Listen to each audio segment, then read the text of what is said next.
Story of 3, The Last Echo, Part 2, Vessel of the Last Stand. The gunship hit real space like a stone thrown into oil.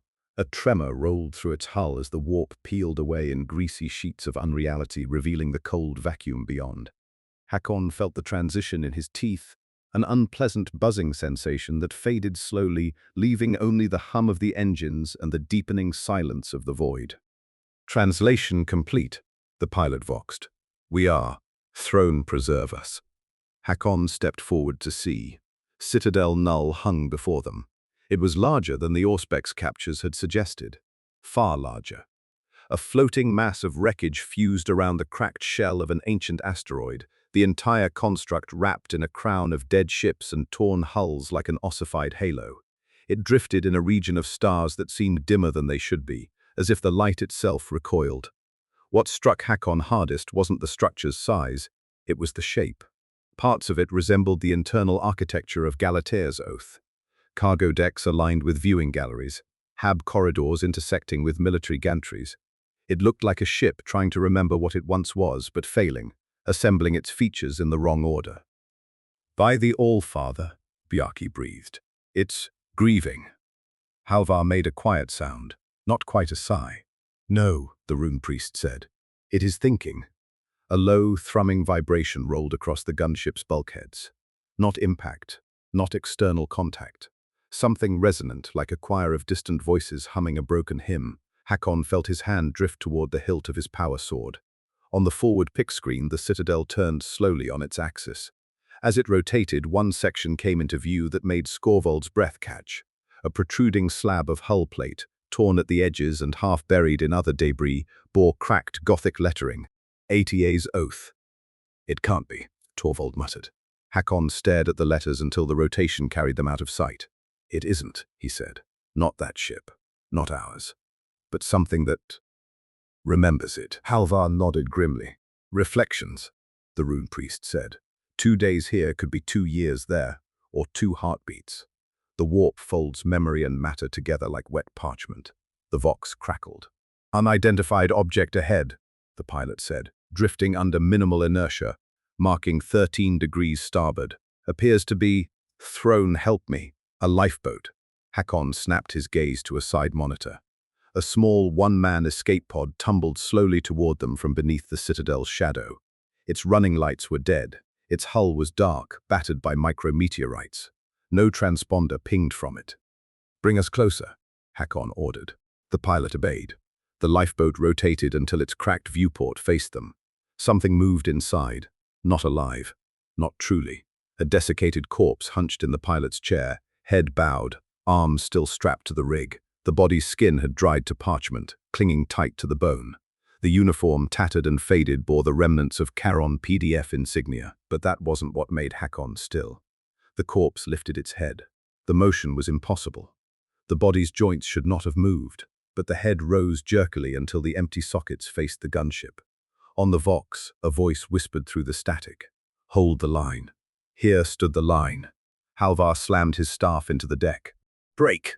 the rune priest snarled. Invisible force rippled outward. The lifeboat snapped like a twig, its hull splitting into clean, unnatural shards that drifted apart in the void. The whisper cut out. Hakon exhaled slowly. "That was not the dead," Halvar said.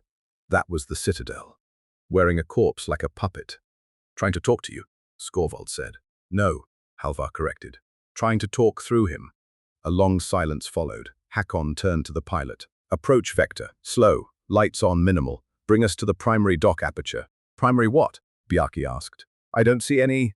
As if hearing him, a section of the fortress split open.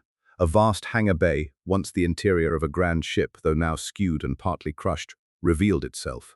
Its void shield flickered erratically like a dying heart, but it held. "For now.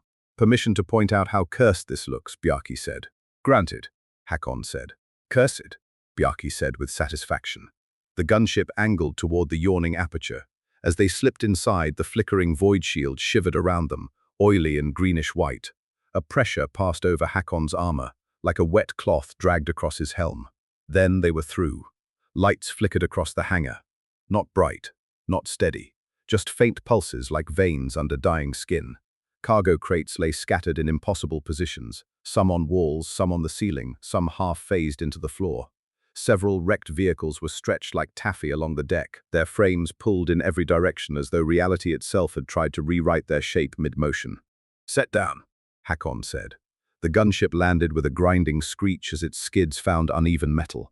Before the ramp lowered, Halvar raised his staff again. His eyes glowed faintly blue. "I will anchor the Gela residue here," he said.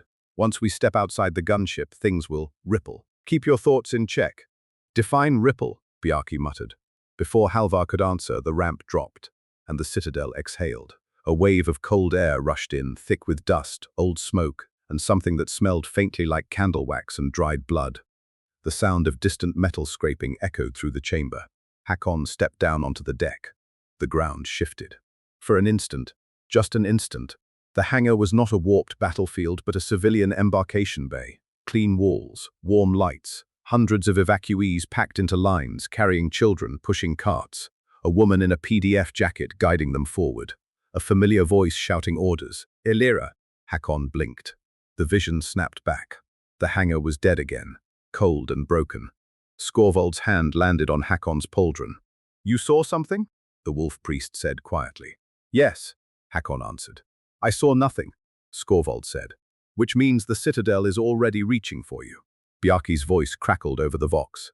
"Brother," he said, "you'll want to see this." Hakon advanced across the hangar. Bjarki stood before a wide metal bulkhead, formerly a loading door. On its surface, written in a trembling hand with what looked like charcoal or soot, were words Hakon had hoped he would never see again. Here stood the line. Below it, Deck 17. Breach. "That's impossible," Torvald murmured. "No," Hakon said, voice low. "It's memory. Frozen. Replayed. Knotted." He placed his hand on the metal. It was still warm. Halvar approached, staff humming. "The Citadel draws on moments of last stands," he said. "It is not showing you the past. It is recreating it, testing it, seeing who answers." "And it expects me," Hakon said. "Yes," Halvar replied, "because you are part of its rhythm."